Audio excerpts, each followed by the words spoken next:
In Grand Rapids, Minnesota, dispatch received a 911 call from a 13-year-old girl who advised she was unsure how or why she got to her location and didn't know who she was with. Deputies quickly discovered the girl was recently placed at the residence under foster care and cleared the scene. However, roughly 5 hours later at 12:40 in the morning, a foster parent called to report the same 13-year-old girl ran away from the residence. Ataska County Sheriff's Office deputies arrived 15 minutes later, where they searched for the missing girl for over 30 minutes before one deputy observed a vehicle less than half a mile away, driving with just their daytime running. Just moments before this, deputies had already responded to a 911 call from a 13-year-old girl who said she didn't know where she was or who she was with.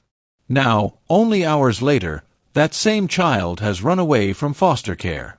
Officers searching the area have no idea that the vehicle they're about to stop could be connected to that situation. And within minutes, what begins as a routine traffic stop will escalate into a dangerous high-speed chase. Lights. Suspecting them to be an unrelated drunk driver, they initiated a traffic stop. 742 station, vehicle still not stopping.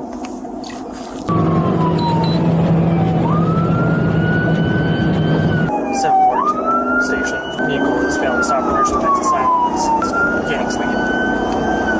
26 is copy. Where does that vehicle come back to? Goes back to 2003 red Honda Odyssey versus to Honda Grand Rapids. So close to where we are. Airport Road is our own address.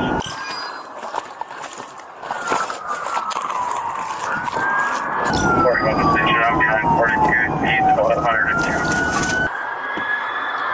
Yes, 402. 742 station, coming up to Highway 6. Oh, I missed my sticks. Shoot. My task is in a pursuit. I just tried throwing sticks. That was a fail. Possible juvenile driver. I'm not going to be involved here.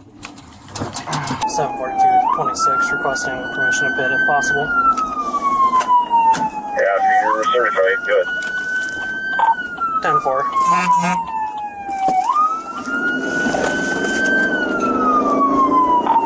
Turn right on Highway 6. 10-4 turning northbound on Highway 6. 42 station, vehicle is grabbing the oncoming traffic lane. 10-4 oncoming traffic lanes at 131. Very reckless driving.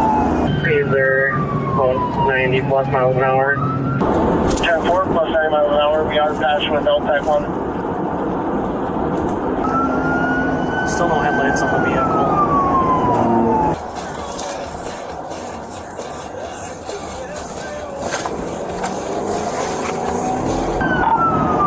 No traffic out here yet.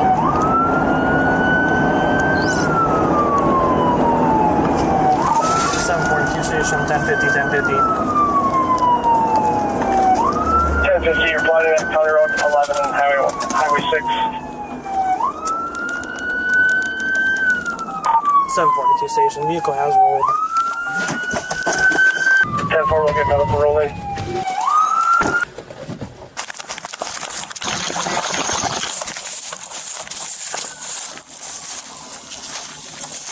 Sheriff's office, are you okay? They're in the bottom here, we gotta get this open. On station, he's unconscious. You wanna get your Halligan? We gotta get this open. You need a Halligan. Do you have a Halligan tool? I got one in the back of my hand washer. Doesn't appear to be moving at all. 10-4, it sounds like male party. Everything changes in an instant here. The vehicle has rolled, and the pursuit immediately turns into a rescue operation. You can hear the urgency as deputies rush toward the wreckage, trying to get the doors open and check if the driver is still alive. In crashes like this, every second matters. He is unconscious, not moving inside the vehicle.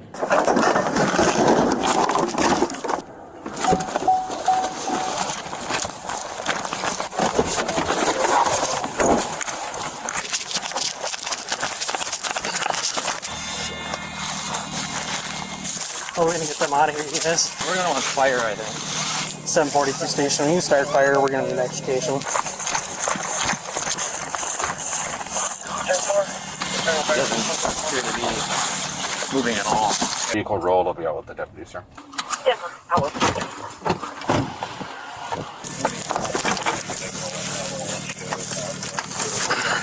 Maybe they call it auto launch too, if possible. Yeah. 10-4, just use the intersection there, County Road 11. A lot of blood, fellas. A lot of blood.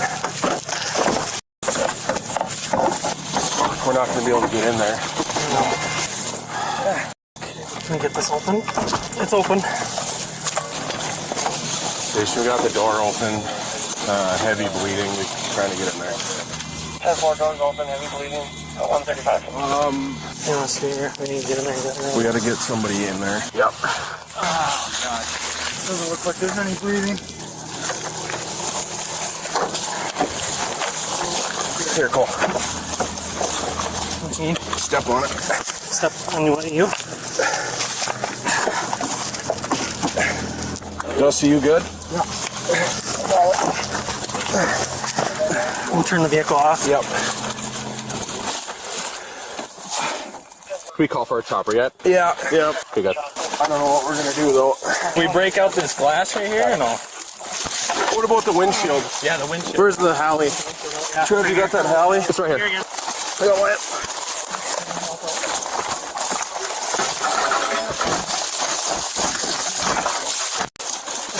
Hop up. Go in here. Good job? Yep, good. You got it? I got it. Somebody go get an AED, get medical gear. We'll get out here and start working.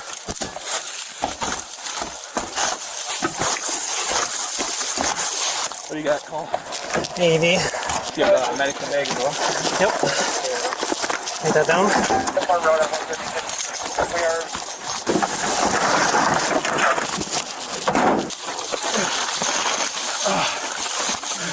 We gotta get this egg made if we can.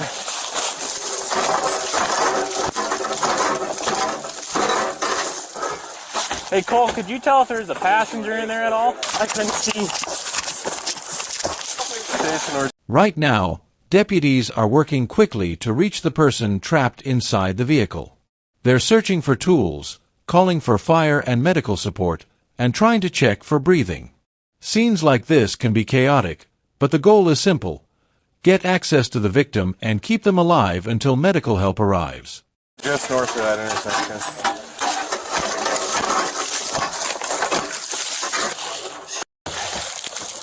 To the high school street, I think.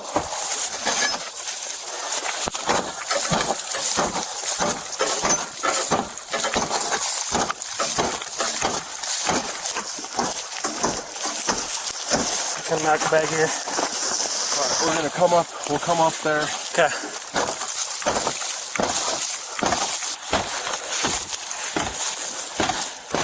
Oh, let that go, Dusty. What's that? Oh, I won't. That's somebody for you?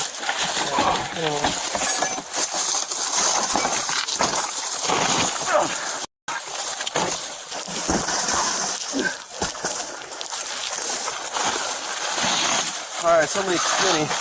Hallie's right there. Are we gonna be able to get out? Are we gonna be able to get out? What do we need?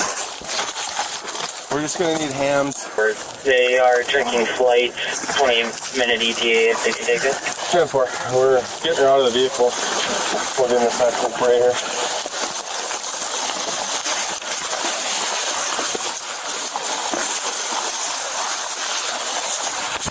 I gotta switch my gloves. Roller. That's her. Somebody check for breathing. She's gasping. Well, get her, if she's gasping, get her on her side. Get her on her side. We gotta clear her airway. On her side. 2-9, we're waiting for flight to call us back to confirm the flight, but it will be a 28-minute ETA. Dusty, you got a pulse? Trev? I don't think so. Adult mode.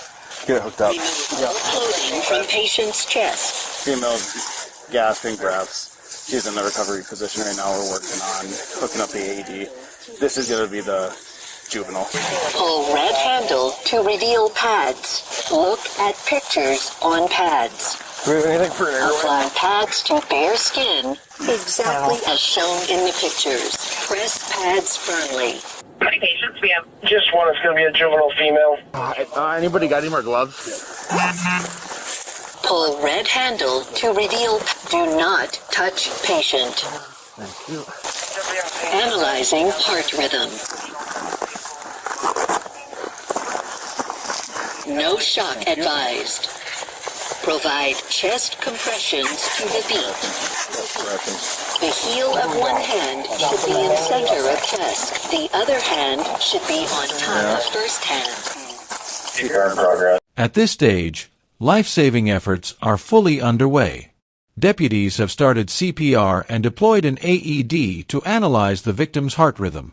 When the device says, "no shock advised," it often means the situation is extremely serious, but responders continue compressions because every moment could still make a difference.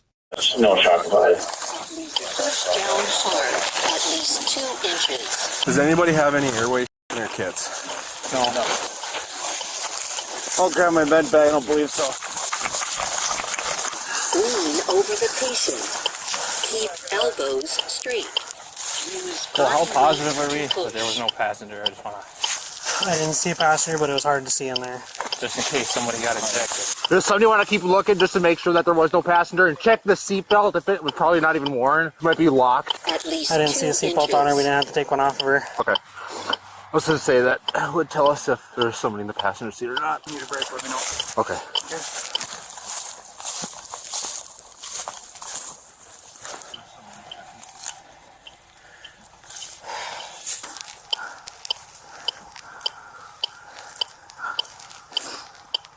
Remember to push hard.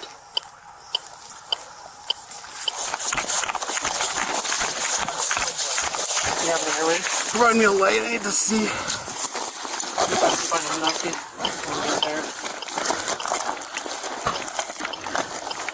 Push down hard, at least 2 inches. Okay.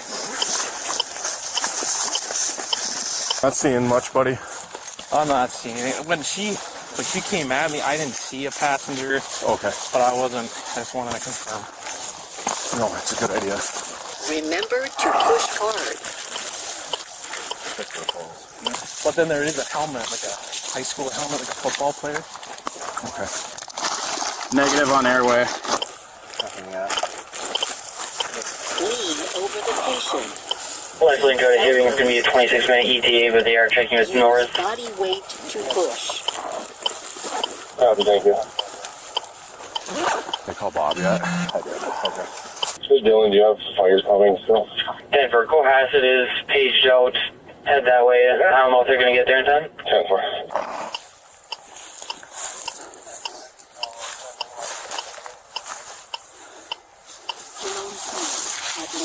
Cool. No pulse at all.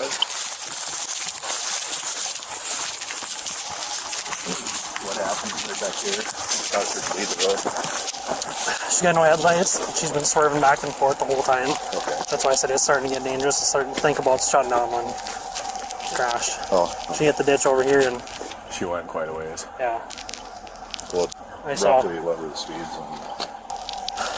she was probably 80 or better. It'll tell us shock. Remember to push hard. If you need a break, Dusty, just let me know.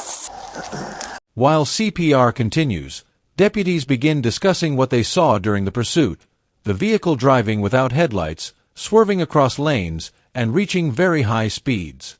These details will later become key pieces of evidence when investigators evaluate whether the pursuit followed department policy. I was paying attention to what her driving conduct was, or what the driving conduct was, to look down and look at the speeds, but we were... They said that they didn't have anything for an airway. We don't know. Do you and yours? I don't. Yeah. Oh. Should go look in mine. I'm gonna go double check with mine. Is it in the very back, Dust? Yep. Need a brake, Dust? Hang in there, dear.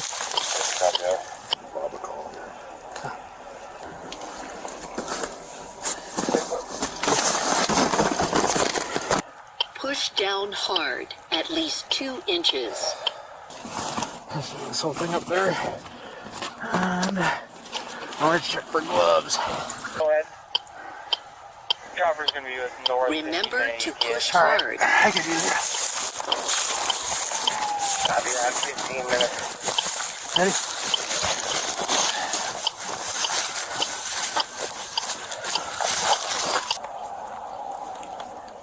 All right, buddy.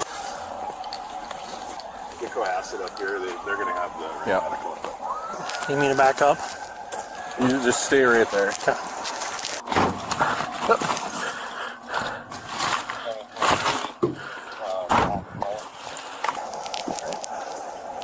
Trying to beat. You didn't do anything wrong. Okay. Have a seat. Check that out. Your body camera for now. 299, if that's you rolling in, come all the way up in front of these squads. We need some gear.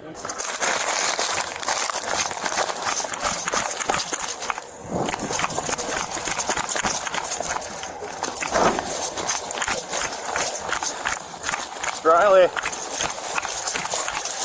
there's an airway in here. You know how to put it in. I'm going to try to get Wyatt out of there, too. Yeah. Who knows how to put it in the airway? They're right here, Nate. Lean over the patient. Keep elbows straight. Go with the click and land. Use One. body weight to Click. push. Down, down, down. There you go. We'll carry it. Just start throwing us. Alright, there you go. Nothing. Bleeding heavily. From the mouth? It looks like she's respirating.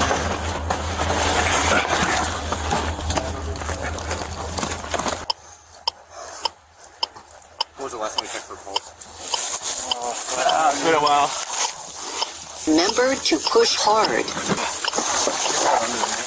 Lift her up real quick, Dust. Lift her up, drop her. There you go. Done. Okay. 13, Push down hard. Investigators later confirmed the tragic reality. The driver was the same 13-year-old runaway deputies had been searching for earlier that night. What officers believed might be a drunk driver turned out to be a child behind the wheel of a stolen car, a discovery that would lead to a full investigation into the pursuit and the decisions made during those critical moments. At least 2 inches. Anybody got a light? Yep, right here. We gotta get. Okay, there we go. There we go. Done.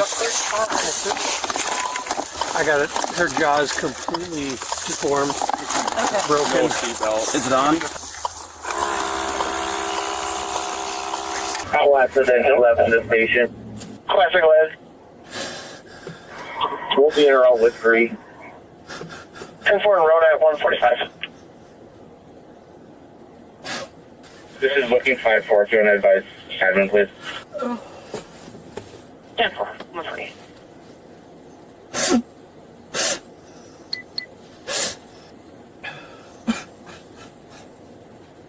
Station, what time was it? 10:50. It was time stamped at 1:33.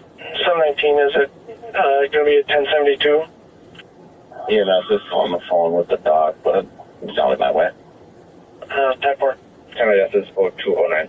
Denver 72 at 209. The driver, Angelica Bell's Renee Bryan, a 13-year-old Native American girl, died from her injuries. The officers involved, who had received a report of a runaway child less than an hour earlier, will be investigated by the Bureau of Criminal Apprehension to determine whether criminal charges are warranted. Bell's mother later told news sources she believed Bell's ran from foster care and evaded police while trying to return home to Cass Lake. Investigators later found that Bell's stole a neighbor's car after entering their unlocked, unoccupied home to take the keys. Although the vehicle's registered address was over 10 miles away, the operator left it at the house neighboring the foster home that night. While the vehicle was registered to an older male, it was primarily driven by their teenage stepson, which is why high school football equipment was found on scene. Police reports say a deputy's body camera captured the vehicle in the driveway at 1:14 a.m. while searching for Bell's following the runaway report. This was just 15 minutes before the pursuit began. Bell's older sister told news outlets she likely wasn't familiar with the difference between running lights and headlights. She stated, "I can't even imagine what she was feeling at the time. For her to feel the need to steal a car, she shouldn't have been able to run away. She's obviously very traumatized. The reasons for her removal from her parents' care have not been made public, though some reports say she was previously found with peers driving a stolen vehicle, suggesting a troubled history. Regarding officer conduct, the Ataska County pursuit policy acknowledges the dangers pursuits pose to the public, officers, and suspects. It states deputies must balance their duty to apprehend with public safety, using common sense and sound judgment, noting that immediate apprehension is generally less important than public safety. The policy also states that deputies who choose not to initiate a pursuit, even when circumstances permit one, will not face discipline, acknowledging that pursuits can be unpredictable. Factors deputies should consider when deciding whether to end a pursuit include, and are not limited to, the seriousness of the crime, whether the suspect's identity is known, and if they pose a risk without apprehension, the time of the day, traffic and road conditions, vehicle speeds, and the age of those involved, if known. The policy discourages extended pursuits for non-violent misdemeanors. Lastly, the policy states supervisors share responsibility for pursuit decisions and must assess whether a pursuit is justified. It also requires supervisory approval before using intervention tactics such as pit maneuvers or stop sticks. While supervisory approval is generally viewed as a safe approach, some argue requiring approval will delay split-second decisions often required in pursuits and unintentionally prolong the danger. Regarding this situation, the pursuing deputy stated they were aware that there was a runaway report of a 13-year-old girl. However, they also stated they did not believe the vehicle was related, as the registration check came up with an older male and suspected a drunk driver. This is despite a Minnesota state trooper stating over radio that he would not pursue due to a belief that the driver could be Bell's. Possible juvenile driver, I'm not going to be involved here.